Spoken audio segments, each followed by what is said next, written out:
Welcome to episode 2 of New Media 12, but it'll also be called the Cartoonist Club. We are going to be exploring why we'd want to do a Cartoonist Club as part of a new media exploration, and why we're going to be calling today Toon Tuesday.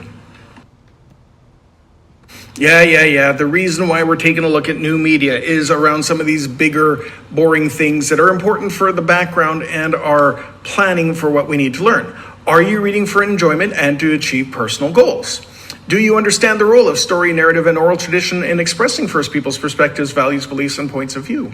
Do you understand the diversity within and across First Peoples societies as represented in texts, and with text meaning a lot of different things? Because we want to understand the influence of land and place, because land refers to a lot of the physical environment on which we interact with.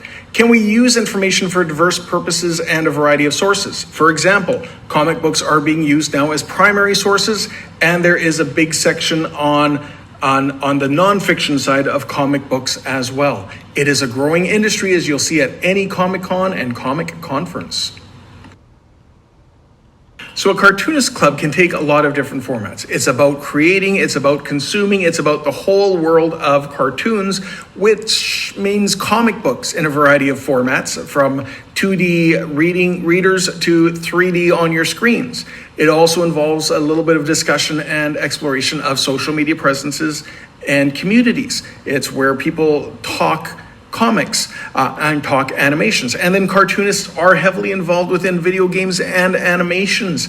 There's so much of interconnectivity between these three media formats. So all three can be done with a variety of ages all interacting together. At least that's the goal to start off with. And of course, as we talk about comic books within a Cartoonist Club, we are also talking about the various formats that we might see. You'll see comic books, usually little standalone chapters, graphic novels, which often at least started off with as long format comic books or collections of comics to show a story arc. Last week we talked and explored an audio comic book and how that can help model the ways people look at the pictures and describe what they're seeing and slow down and pay attention to all the different elements of the artwork that goes within. And then the question I have and bring up right now, are picture books considered comic books? And we're going to take a little segue into a very good version of a comic book, picture book hybrid.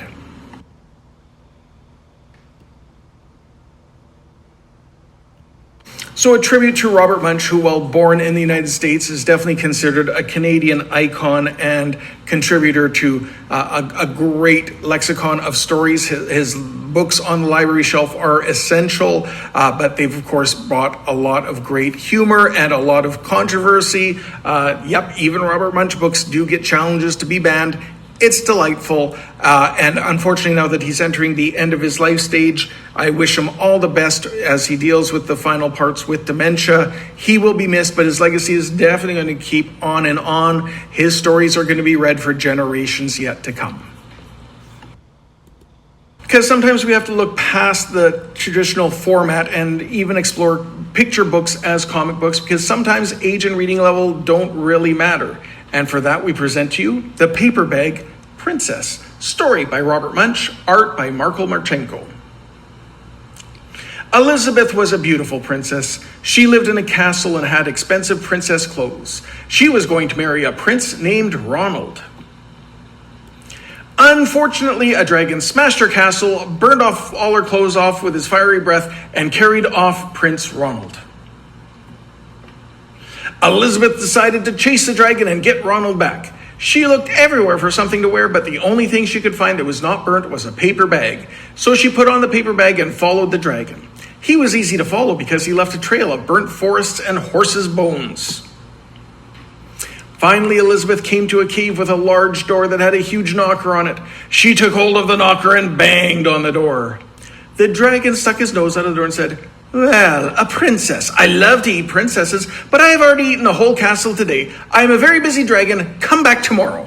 He slammed the door so fast that Elizabeth almost got her nose caught. Elizabeth grabbed the knocker and banged on the door again. The dragon stuck his nose out of the door and said, "Go away. I love to eat princesses, but I have already eaten the whole castle today. I'm a very busy dragon. Come back tomorrow." "Wait," shouted Elizabeth. "Is it true that you are the smartest and fiercest dragon in the whole world?" Yes, said the dragon. Is it true, said Elizabeth, that you can burn up 10 forests with your fiery breath?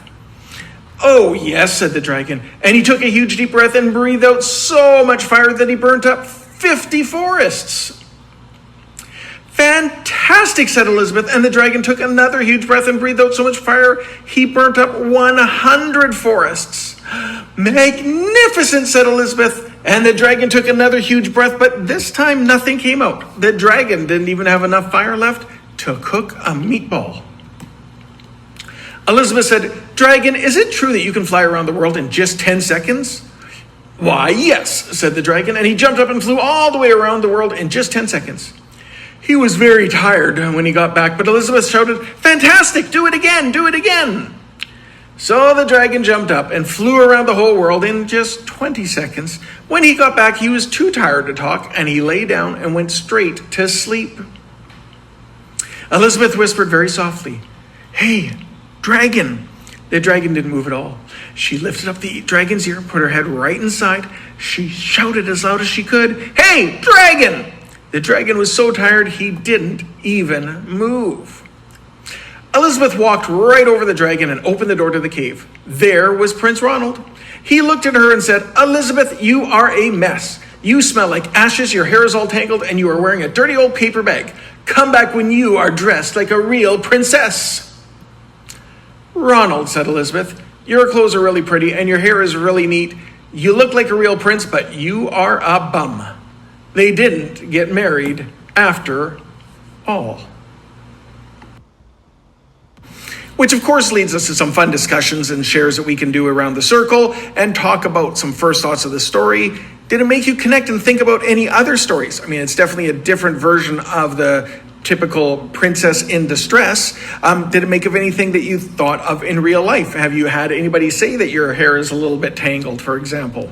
What questions might you ask Robert, Elizabeth, Ronald?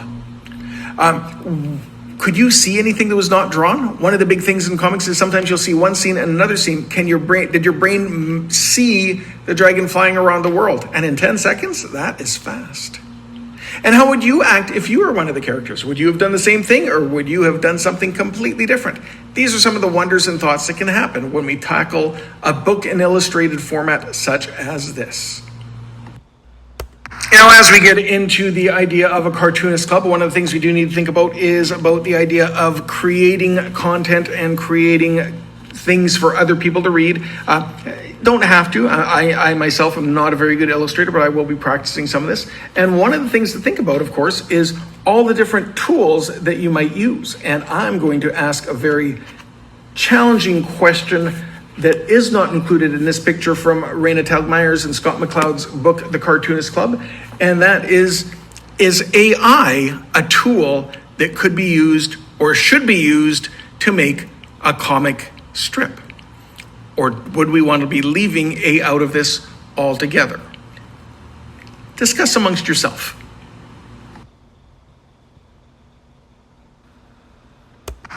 And of course, within Pi, we end off our year with a Comic Con, and we would love to see more and more comics being sold and traded when we're here. Now, how to start one? Well, here's an example from Scott McCloud, who is amazing at analyzing the different ways to create comics.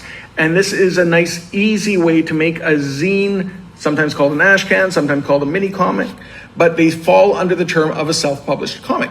And what you do is you fold the paper into quarters as described, and then once you figure out what pages they are, you can create the comic that you want to draw, and then once you photocopy it, you can publish it, you can print it, you can staple it, and it comes out as a very simple 6-page comic book to start.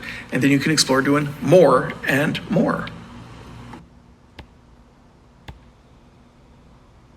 Because the truth is, there are so many different types of comics and comic books that are available. I don't have all the comics I'm showing off here, but I have most of the titles in my collection in one form or the other. I self-admittedly am a huge Donald Duck, Uncle Scrooge fan most of all, but I've got a lot of Superman and Batmans as well, and a lot of these weird topics and comics that go on underway.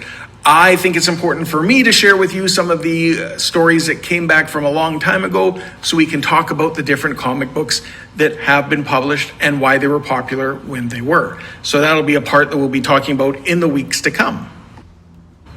What I'm really curious about, though, is when we go beyond the titles and we look at the people who wrote and drew them, because not all comic book authors do the drawing and not all comic book illustrators do the stories. There is a lot of collaboration that does occur. Here are some of the names of people who have influenced me over the decades and years. And I'm curious whose names are not on here that I should be better familiar with, or I might have already forgotten. Please feel to submit some responses to me later on. So as not to hold any secrets, I believe that it is good for a school to have a cartoonist club and everybody will be invited. If we need to break it down by ages, we will. We can always do that because we are an online environment, although you're always welcome to be in person. As I say, we have our Comic Con at the middle end of June each year. But in the meantime, if you are interested in taking part in a bit of a cartoonist club, send me an email. Let me know what your favorites are, what you're working on, if you're wanting to gather as a group. But for the first little bit, we are practicing a little bit of a guided release of responsibility, which means I'm going to be modeling a few more times. And then we'll be inviting people to all get together on a Tuesday afternoon to enjoy a Toon Tuesday. Thank you for joining us for episode 2.